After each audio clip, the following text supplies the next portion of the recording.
You must know about these dangerous mistakes regarding tire performance and the most simple maintenance that everyone performs.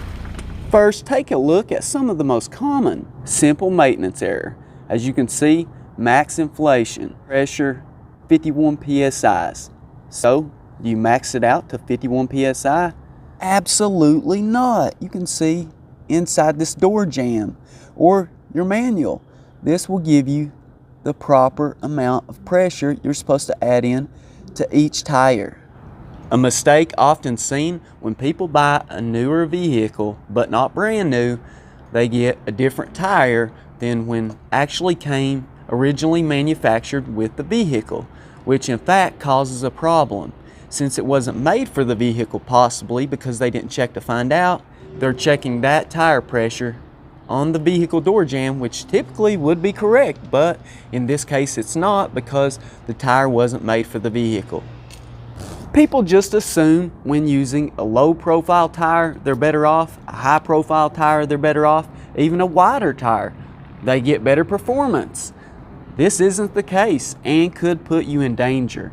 So let's go over why and the pros and cons of each one. For the high profile tires, the tire is more flexible to less rough driving, less vibrations, potholes. They absorb more shock, less likely to blow out. They're used for off-road vehicles and semi-trucks. The bad part of it, they're more flexible under hard acceleration, which is bad for tire longevity. Also, tire deflection bulge under load. During cornering, there's a dramatic improvement for low profile tires when it comes to this situation. When using low profile tires on a vehicle not made to use them, the car can't corner better or accelerate faster. Now you'll feel every bump and imperfection in the road. The width of a tire is for high torque and heavy vehicles. For example, if you have a 40 centimeter tire in width versus a 20 centimeter tire in width, then the 40 centimeters in width will have half the amount of force on it, and this will help with longevity. The downside is wide tires have larger contact patches, which is the portion of the tire that contacts with the road, causing less pressure on the road, which makes it difficult to have constant traction. For a lightweight sports car, however, because of high torque, sports cars often use wide tires. But the aerodynamics help on sports cars because they're made for this by creating a downforce to bring more pressure on tires to give more traction.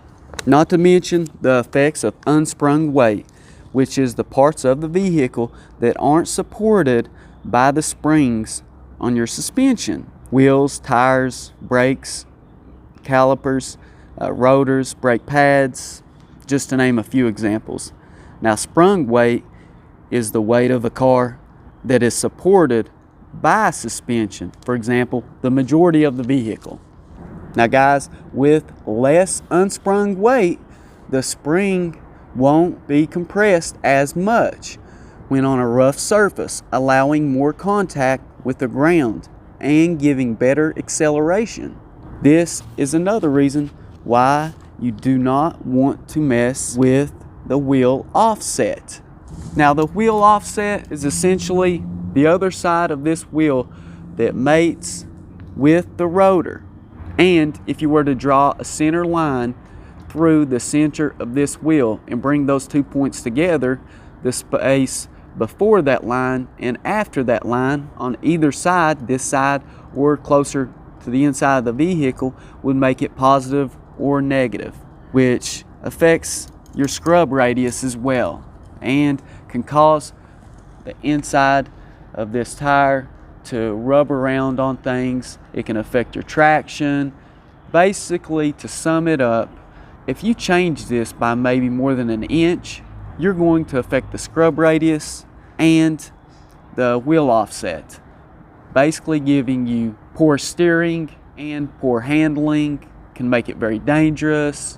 If you'd like for me to get into that in more details, I definitely can. The compound of the tire greatly affects the grip and helps it stick to the road. The good thing about the compound, guys, it actually stays the same as the tire wears, unlike the tread.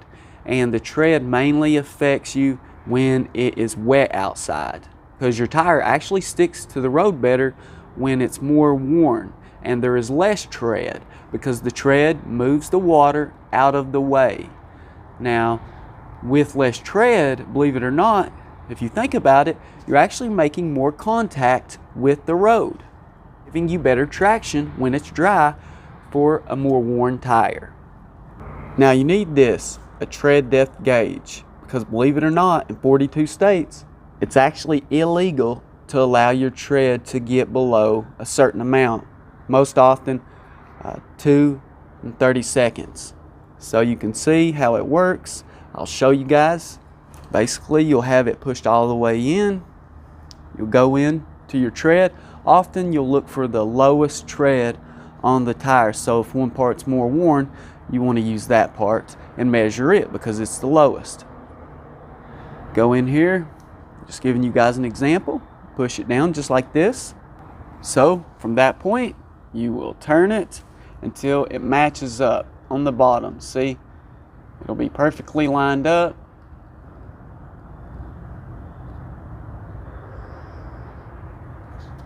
So you can see the 6 and 30 seconds is actually where it lined up, where it's usually illegal. So you can see that 2 marking right there has a line on it.